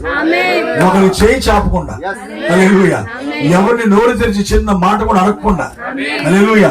కొంతమంది ఆ ఊర్లో కూడా వీడికి అంత గర్వం ఏంటరా, ఆడు చచ్చి కట్టుకున్నాడు, కనీసం మనం సహాయం చేస్తాం కదా, కొంచెం అడగడేంటరా, ఎందుకు అడుగుతాను? నా దేవుడు అడుక్కొని కూడా అడుగుతున్నాడు. దేవుని స్తోత్రం. నేను ఎవరిని అడగను, ఎందుకంటే పిలిచిన వాడు నమ్మదగిన వాడు కాబట్టి మనకేం అవసరం ఆయన చూసుకోవాలి తప్ప నాకు ఇది అవసరం అని చెప్పాల్సిన అవసరం లేదు దేవుడికి. ఆయన దేవుడు. నీకు రేపొద్దునేమవుతుందో కూడా తెలుసు ఆయనకి. హల్లెలూయా. నీకు రేపు ఏం అవసరమో కూడా ఆయన తెలుసు. కాబట్టి రేపటికి కావాల్సింది ముందే సిద్ధపడి చూస్తాను నీ గురించి. అందుకే అంటున్నాను నేను, వాక్యము నమ్మండి. హల్లెలూయా. అవి కావాలి ఇవి కావాలని దేవుని అడగండి. ఈ జీవిత కాలంలో ఆనందించడానికి కాదు మనం వచ్చింది. ఈ జీవిత కాలంలో కేవలం డబ్బులు సంపాదించుకొని ఆస్తి పనులు అవ్వడానికి మనం రాలే. మరి ఎందుకు వచ్చాం? తిరిగి పోగొట్టుకున్న దేవుని సహవాసాన్ని తిరిగి మళ్ళీ ఆయనతో సంపాదించుకోవడానికి వచ్చాం. హల్లెలూయా. ఈ లోపల నీకు అవసరమని దేవుడు ఇస్తాడా? ఖచ్చితంగా ఇస్తాడు. ఆయన ఇస్తాడు కూడా. అందుకన్నాడు మీ పరలోకపు తండ్రికి ఇవన్నీ కావాలని తెలుసు. ఏంటండి? ఏమి తిందుమో, ఏమి త్రాగుదమో, ఏమి ధరించుకుందామో, అంతే కదమ్మా. ఏమి తిందుమో, ఏం త్రాగుతాం, పొద్దున్న తినకూడదు కదా. రెండోది ఏం బట్టలు వేసుకోవాలి, మ్యాచింగ్ కదా, ఇదా, ఏం వేసుకుంటే బాగుంటది అని బట్టల కోసం ఆలోచన. ఆ రెండు కొంచెం శుభ్రంగా ఉంటే, బాగుంటే, తృప్తిగా ఇల్లు కావాలి. ఈ మూడు తప్ప ఇంకేముంటాయి? ఏమంటే అంతేనా? దేవుని స్తోత్రం. ఈ మూడు ఉన్నాయనుకోండి, ఇంకా అబ్బబ్బ భలే ఆనందంగా ఉంటుంది పరిస్థితి. దేవుడి స్తోత్రం. హల్లెలూయా. అయితే ఇవన్నీ కూడా దేవుడు నువ్వు అడగకుండా ఇచ్చేది. వాటి కోసం నువ్వు వెదకక్కర్లేదు, వాటి కోసం నువ్వు ప్రార్థన చేయక్కర్లేదు. నాకు ఇది కావాలని చెప్పించుకునేవాడు కాదు దేవుడు. నీ అవసరం ఏంటో నువ్వు నిజంగా ఆయనపై ఆధారపడిన దేవుని బిడ్డవయ్యండి వాక్యాన్ని నమ్ముతూ దేవుడే నాకు కావాలి, ఆయనతో సహవాసమే నాకు కావాలని చెప్పి నువ్వు హల్లెలూయా అనుకుంటున్నప్పుడు నీ ప్రతి అవసరాన్ని కూడా ఎవ్వరు పట్టించుకోపోయినా అదృశ్యంగా ఉన్న తండ్రి నిన్ను చూస్తానే ఉంటాడు. నా బిడ్డకి అవసరం వచ్చిందని చెప్పి నువ్వు అడగకుండా అవసరం తీర్చే దేవుడు ఆయన. కొన్నిసార్లు మాత్రం కఠినంగా అనిపిస్తుంది, ఎందుకంటే నువ్వు ఆయన మీద ఆధారపడతావో లేదో అని చూస్తుంటాడు దేవుడు, పరీక్షిస్తాడు దేవుడు. దేవునికి మహిమ కలుగును గాక. కాబట్టి నేను చెప్తున్న మాట ఏంటంటే ఇందులో పిల్లారా, ఈ జీవిత కాలం మట్టు గురించి కాదు మన నిరీక్షణ. మన నిరీక్షణ రాబోతున్న లోకం, మన నిరీక్షణ రెండవ రాకడలో తిరిగి వస్తున్న యేసు. దేవుడి స్తోత్రం. హల్లెలూయా. మనం తీసుకెళ్ళడానికి వస్తున్న తండ్రే మన నిరీక్షణ. మన ఆశ ఏంటి? ఒక రోజు ఆయనతో మనం ఉండాలి, ఒక రోజు మనం ఆయనతో జీవించాలి. మనం ఎప్పుడు కూడా ఆ ఏదైనా తోటలో ఆదామావులు ఎట్లున్నారు ఆయనతో, అలాగే మనము కూడా ఆయనతో సంతోషించాలి. ఆ దూతలతో కలిసి మన పాటలు పాడాలి. దేవుని స్తోత్రం. ఇదేనా మన ఆశ? హల్లెలూయా. అట్లాంటి ఆశ కలిగి ఉండండి. మీ సమయం అంతా అది కావాలి ఇది కావాలని చెప్పి ఈ లోకపు దీవెనలు, ఈ లోకపు ఆశీర్వాదాల కోసమే మీరేమి ఆశపడొద్దండి దయచేసి, అర్థమవుతుందా? అందుకే మీరేం చూడాలి? ఇప్పుడు అదృశ్యమైనవి చూడాలి. ఈ చివరిగా ఈ మాట కూడా చెప్తా చూడండి. అదృశ్యమైన అంటే ఏమనుకుంటారు తెలుసా? Everything has its own influence అంటారు. అంటే ప్రతిదీ దాని యొక్క ప్రభావాన్ని కలిగి ఉంటుంది. నిజమేనది. ఎలాగంటే మీ దృశ్యమైన చూశారు, ఎవరో ఒక సహోదరి చీర కట్టుకుంది, చీర చూడగానే కళ్ళు పడిపోతాయి, భలే ఉంది భలే ఉంది. అవసరమైతే ఆపుకోలేక దగ్గరికి వెళ్ళి అడిగేస్తాం, ఏ షాపులో కొన్నారమ్మా, చాలా బాగుంది చీర అంటే ఏం చేసింది? ఆ చీర నిన్ను ఆకర్షించింది, ప్రభావం చూపింది నీ మీద. అది ఎవడన్నా మంచి బండి కొనుక్కుంటా బండి నాలుగు చూస్తాం అంటే బండి కొనుక్కునేవాడు బండిని చూస్తుంటాడు, దేవుని స్తోత్రం. ఇల్లు కట్టుకునేవాడు ఇల్లుని చూస్తుంటాడు, లేకపోతే బట్టల మీద పిచ్చున్నవాడు బట్టలను చూస్తుంటారు. అవి కంటికి కనబడే వాటిని చూసి వాటి వల్ల మనం ఆకర్షించబడతా ఉంటాం. కరెక్టేనండి? ఆకర్షించబడ్డమే కాదు, అలాగే త్రాగుడు జరుగుతుంది, అలాగే వ్యభిచారం జరుగుతుంది, అలాగే మోసాలు జరుగుతున్నాయి, అలాగే రకరకాల తప్పులు జరుగుతున్నాయి. ఎన్నెన్నెన్నెన్నెన్నో మనం ఏం చేస్తున్నాం? వాటి గురించి సంపాదించుకుంటా ఉన్నాం. ఎందుకు? తృప్తి పడడానికి. వాటి అవి పొందుకుంటే కానీ మనకు తృప్తి రాదనుకుంటాం, కానీ ఇన్ని పొందుకున్నా మనకు తృప్తి ఉండదు. ఎందుకంటే నువ్వు పోగొట్టుకున్నది ఏదో అది నీకు దొరికేదాకా నీ జీవితంలో ఎన్నడూ తృప్తి రాదు. దేవుని స్తోత్రం.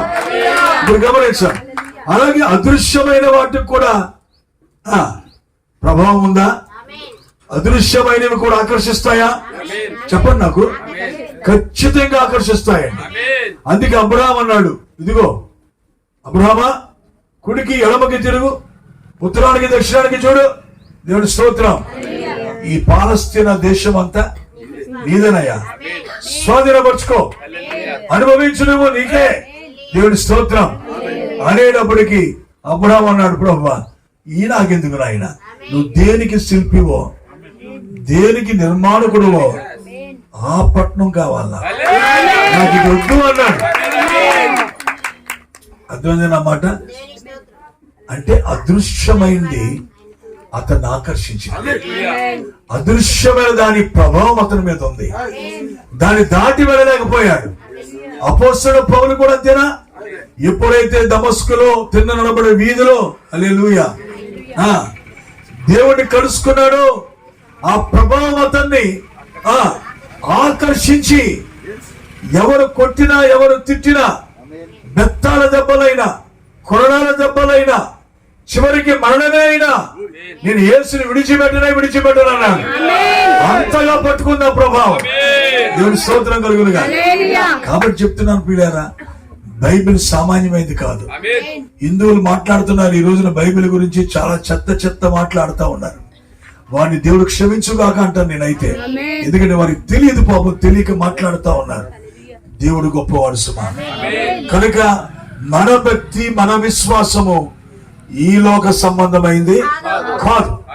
మీరు అర్థం చేసుకుంటున్నారా? హల్లెలూయా. ఇంకో మాట కూడా చెప్తా. ఏస్ట్ వచ్చిందంటే కొద్ది రోజులు ఎవరు కూడా ఏం చేయరు, భోజనం కాదు మాంసం తినరు, నీసు తినరు. దేవుని స్తోత్రం. నీసు తినడం మానేసి వేరే బట్టలు వేసుకొని ప్రతిరోజు ఏదో ప్రార్థనకి వెళ్ళి వచ్చేసి ఓ పూట ఉపవాసం ఉండి ఆ చెప్పులు లేకుండా నడిచేసి గుణదల్లాగా చెప్పులు లేకుండా వెళ్ళిపోతూ ఉంటారు. పిల్లరా మరి సరే వెళ్తే వెళ్ళండి, కానీ ఇంకో మాట కూడా చెప్తున్నా. అయితే ఇంకోటి ఏంటంటే పిల్లరా, ఆ రోజుల్లో మల్లెపూలు ఎట్టుకోరు, పూలు ఎట్టుకోరు, తలలో ఏమి చేయరు.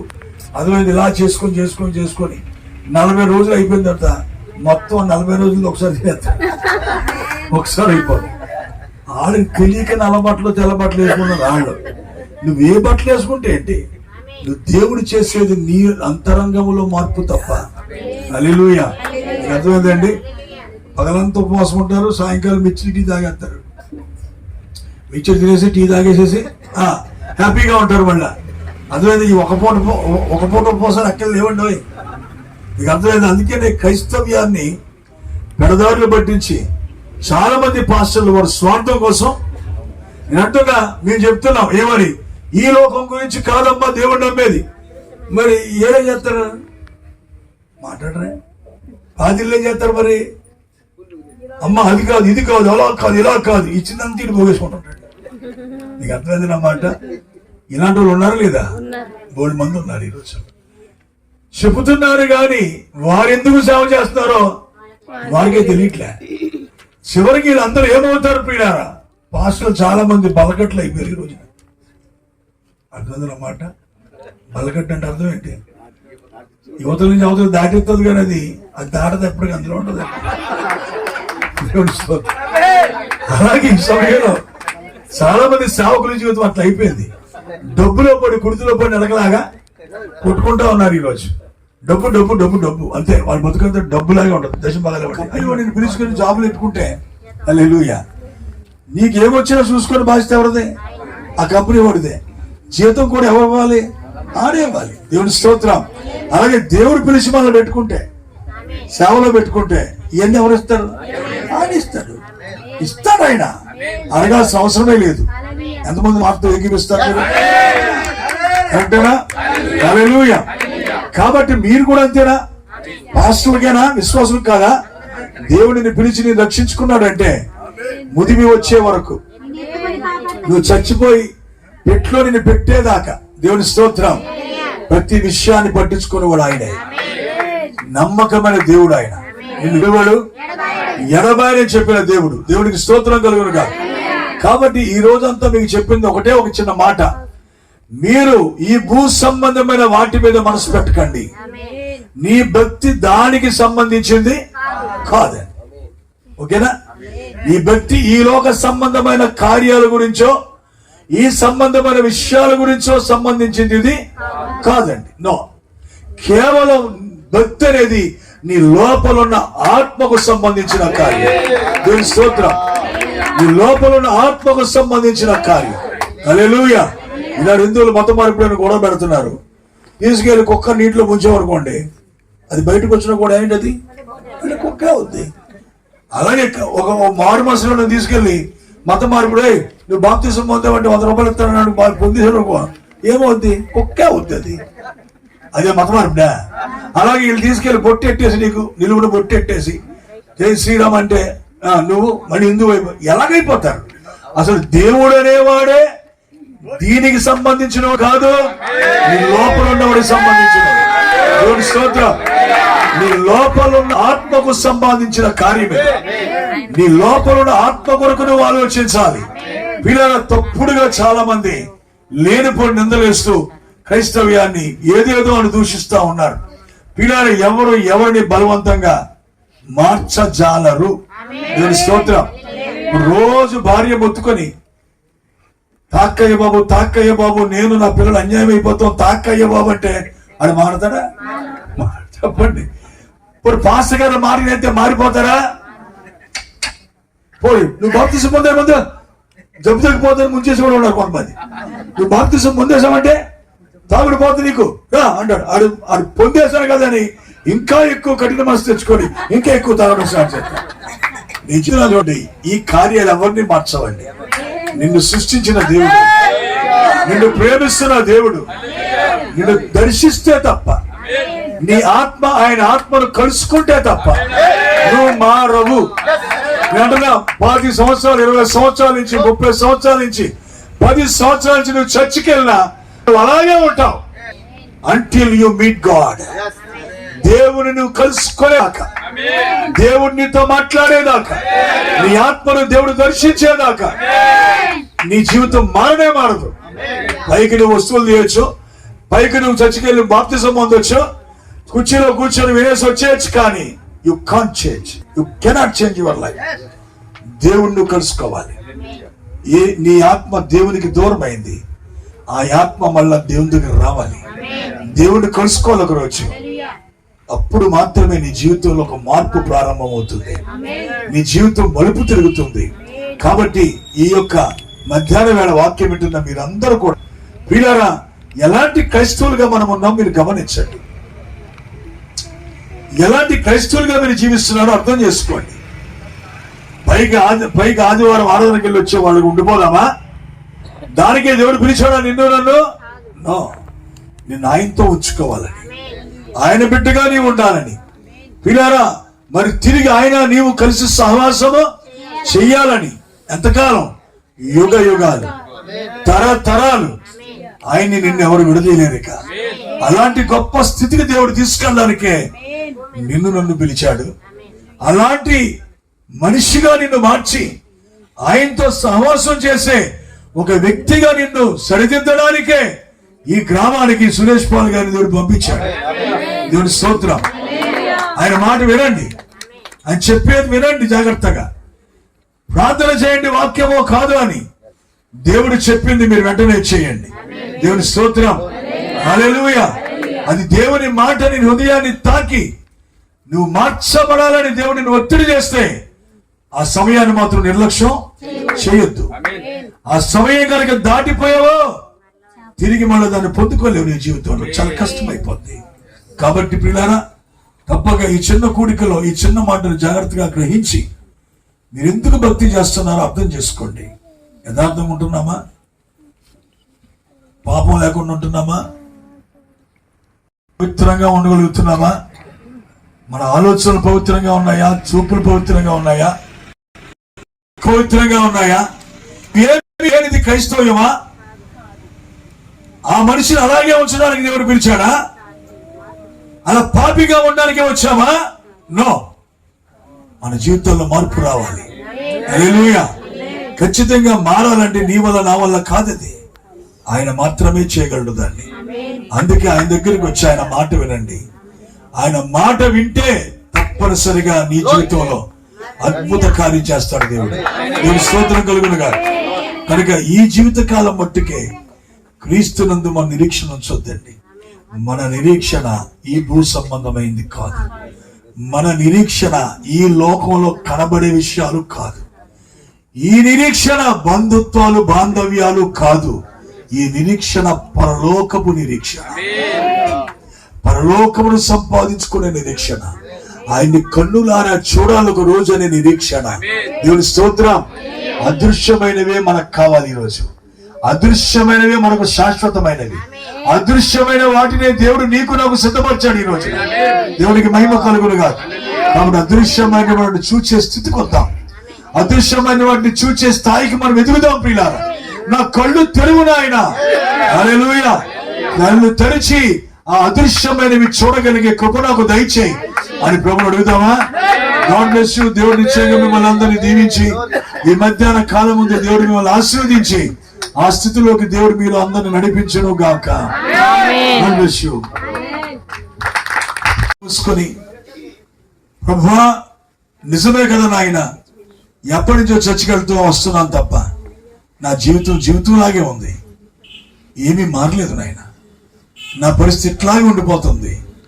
ఒక మంచి పరిస్థితి నాకు లేదు. కేవలం ఎప్పుడు కంటికి కనబడేవే చూస్తున్నాను తప్ప కంటికి కనబడిన వాటి కోసం నేను ఆలోచించట్లేదు నాయన. మా పితరులైన భక్తులు ప్రభువా ఏమి చూచారో వాటిని చూడగలిగే కృప నాకు దయచేయను ఆయన. నా కళ్ళు కూడా తెరువు ప్రభువా. ఒక నిజమైన క్రైస్తవుడిగా, ఒక నిజమైన దేవుని బిడ్డగా, తండ్రి నీతో సహవాసం కలిగిన బిడ్డగా, మా పితరుడైన ఆదాము పోగొట్టుకున్న సహవాసాన్ని తిరిగి సంపాదించుకునే వాడిగా నన్ను చేయను ఆయన. తండ్రి ఇప్పుడు ఈ లోకం కోసం నేను మాట్లాడుతున్నా, ఈ లోక స్థితి గురించే మాట్లాడుతున్నాను. కానీ నాకు కావలసిన అవి ప్రభువా, అవి శాశ్వతమైనవి నాయన. ప్రియ సోదరి సోదరుడా, అవి అదృశ్యమైన కనుక చూడగలిగే కృప దేవుడు నీకు ఇస్తే నువ్వెన్నడూ కూడా అసలు వాటిని నీ దగ్గర నుంచి ఎవడు దూరం చేయలేడు, ఎప్పటికీ దూరం చేయలేడు. సైతాను ఎన్ని శోధనలు పెట్టినా అవి నువ్వు పోగొట్టుకోలేవు. అంతగా ప్రభావాన్ని చూపుతాయి అవి. ఇష్టపడతావా దానికి? ప్రియ దేవుని బిడ్డలారా, అవును ప్రభువా, నిజమైన విశ్వాసం నాకు కావాలి. ఒక నిజమైన దేవుని బిడ్డగా నేను ఉండాలి ప్రభువా. నీతో సహవాసం కలిగే బిడ్డగా నేను ఉండాలి నాయన. ఇంకా నాలో దోషాలు ఉన్నాయి, నాలో పాపాలు ఉన్నాయి, అపవిత్రత నాలో ఉంది, అబద్ధాలు నాలో ఉన్నాయి, మోసము నాలో ఉంది. బయటి వారి కన్నా నాకు ఏమీ తేడా లేదయ్యా తండ్రి. ఏదో బాప్తిజం పొందని గుడికి వెళ్తున్నాను తప్ప నేను ఇతరులాగే ఉంటున్నా. నాలో ఏ మార్పు రాలేదు ప్రభువా. ఇదే జీవితమా నాయన, నన్ను మార్చు ప్రభువా.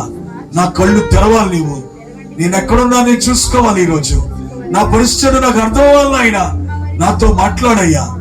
నన్ను కనికరించి నన్ను దర్శించి తప్పనిసరిగా ప్రభువా నిన్ను చూడగలిగే భాగ్యము దయచేయి. నీతో సహవాసం చేయగలిగే భాగ్యము దయచేయి. నాలో సంపూర్ణమైన మార్పు దయచేయి నాయన అని అడుగుతారా దేవుణ్ణి? అడగలిగే స్థితిలో ఉన్నారా మీరు? మీ స్థితి అంటే మీరు గమనిస్తున్నారా? మీ సోదరుడా, క్రైస్తవ్యం అంటే నువ్వు అనుకున్నది కాదయ్యా.